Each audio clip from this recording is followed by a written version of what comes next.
gorgeous start to the day.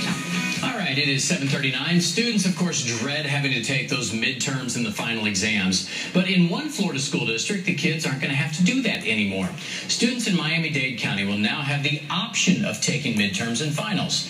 The reason is that school officials are trying to ease the burden on kids. The test will become optional for kids in grades 6 through 12. They would still have to take state, federal, and local assessment tests, though. All right, joining us to talk about it here on Good Day is Andrew Spar from the Volusia County Teachers Union. Hey, Andrew, good to see you once again. So right off the bat, what are your thoughts on this idea to get rid of midterms and finals? Do you like that idea? Well, first of all, I'll say that I think what it's showing is that we are over-testing students, which you'll find just about every teacher to agree to. I think it's a good idea to look at the assessments we're giving them. I think these are the wrong assessments to eliminate. Testing students on what they're learning in the classroom makes sense. Giving them a general test that may not test everything they've learned, not so much. Yeah, I'm torn on this one because on the one hand, I think if you know the material and you really know it, it doesn't matter what the format, you're going to do well. On the flip side, have you seen any studies that show that there are certain kids who just don't do well on these types of tests?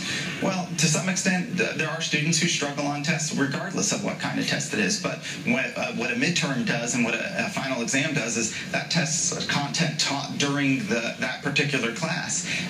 When you look at like an FCAT, for example, which is what they're going to continue doing, FCAT is more generalized, and so therefore it doesn't necessarily teach everything that was taught in the class. It may not show what students really learned and know.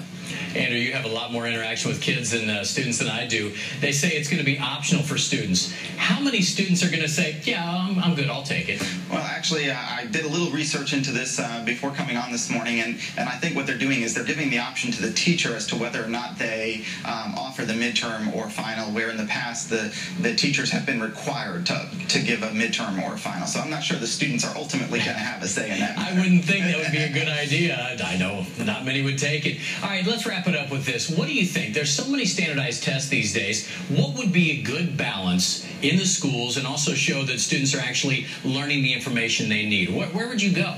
Well, I think what we have to look at is, of course, teachers need to be able to assess students on the content they're teaching in the classroom, and that should be paramount. With end-of-course exams coming on board over the next few years, every student in grades kindergarten through 12th grade is going to have an end-of-course exam in every subject. And because we're using these assessments according to the state of Florida for evaluating teachers, there has to be a pre-test as well. Too much testing, we have to address the issue. All right, Andrew Spar from the Volusia County Teachers Union. Andrew, good to see you once again. Thanks. Have a great day.